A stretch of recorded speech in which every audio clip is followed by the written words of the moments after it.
Hello everyone, welcome to Publish Prime. In this video, we will be looking at the technical side of how to create error-free Amazon KDP covers for your books, regardless of the size. We'll go through certain steps. We will go through an example as well. Proceed with caution by understanding what are the basic requirements for creating a cover. So before you even move on to creating your book or creating your cover, you always have to first think about how the book is going to be, and then you can decide on the cover. Decide on the size of the book, I mean the dimensions, whether it is 8.5 by 8.5 or 8 by 11. Once that is decided, then decide on the page type. Most of the time it is white paper, simple one, but if at all you're trying to publish some other book which is like self-help or something, it may require cream paper. So based on the cream paper, the size increases, so do keep that in mind. Then the number of pages is very important because thickness of the book depends on the number of pages. And while calculating this, include all the pages. By that I mean, let's go through an example. This is a kid's book, and by include all pages I mean the information pages, we will call them, which is the book title, then the contents, then the copyright page, and at last it's the review page and one blank page if you want to leave it. So calculate all these pages. So we have like 1 2 3 4 5 6 pages. So technically my book is 51 minus 6, which is 45 pages only. So for example, your book is 100 pages, or your actual content is 100 pages, and you are going to leave the same number of pages for information, then your final count will be 106. And then the type of the book, whether it's paperback or whether it's hardcover. So for this example, we'll be using this book and we'll be using paperback as an example. So let's go to Amazon's KDP calculator over here. I've searched it, so you can always search it. And before you start developing templates for this, always go ahead and download a template every single time. Once you get the hang of this, once you practice it, it will be like back of your mind and you won't make mistakes. So this is the binding type, so paperback. Then black and white is the interior type. We have white paper, then we have left to right measurements in inches, and trim size is 8.5 by 8.5. Don't make any mistake in selecting this, because if you make a mistake here, the entire process fails. We have 51 pages, and don't get confused between pages, sheets and spreads, because all the softwares call it differently. I don't know how it's done in Apple Pages, but here in Canva, one page is equal to one page. By that I mean is Amazon calculates your books based on pages, so you don't get confused about anything else. Just remember that one page here, which is this one, like page 1 is one page, that's it. Okay, now click on calculate dimensions, and don't worry about this diagram, it's very simple. You just have to worry about this particular figure, which is this one. So let's go to Canva and click on new and custom size, and it is 17.365 and 8.75 in the height, correct? It's inches, the unit is, and let's create a new design. Once you do that, go ahead and download the template. Always download this template because if you don't download this, there is a high chance initially you might make a lot of mistakes.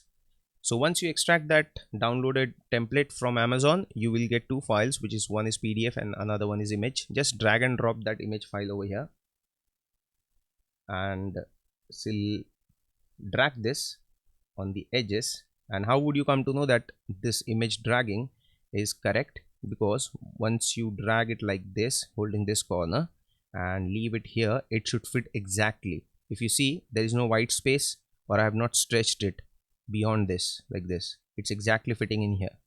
So now you select this. So now this is done. You decrease the transparency. We are just interested in this pink lines, that's it. We are interested in nothing else. So once you do that, your book cover is ready. Now let's see the safe area. Now the safe area is to remove all the confusion. We have margins over here, so here it's 0, right? So top margins you do not have to worry much about. but the safe margin is 0.25. It doesn't have to be exact. You can like push it beyond, but it cannot be below 2.5. So here I am just adjusting it based on the pink line which we have. So we want everything inside this pink line. That's it. Don't worry about what is the exterior line, what is this line, that line. Okay. And now the main part is the vertical margins. They have to be a minimum of 1.25, but if you see here, you have to go beyond it. I normally leave it at like 3.0. You can do this. You can just drag this and keep them approximately inside this, because I normally just have to be inside this pink line. That's what it is. If you get into too much technicals, it will be very hard. So once you're done with this, you go to here, go to the settings, and there is a option lock guides. So this gets locked, it doesn't move. Then the image will get moved, but this doesn't get moved.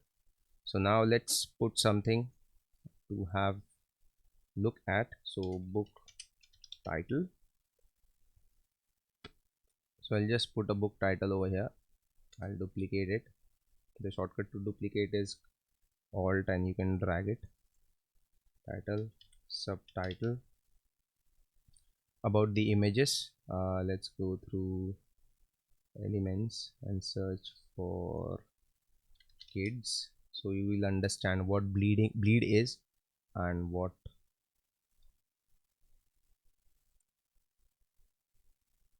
margins are. So I'll use this image for example. I want to show this image properly at the very center. Then what I have to make sure that it doesn't pass beyond this pink line. So you have to keep the image exactly inside this pink line, which is from the interior. Now if you put it like this, okay, so the boy will get, we won't be able to see the boy's eye when the book is printed, because it will get removed while the it will get printed, but it will get removed while they're cutting the cover for the book. So to make sure everything is in place, or the graphics or the things which you want in the book should remain exactly inside the pink margins. And what about the things like what is it called, the sale banner or the sale tag, for example, like yes, this is the badge I want to put for my volume number, for example, over here. So you can put it like this. So even if it gets cut, the design won't be affected that much.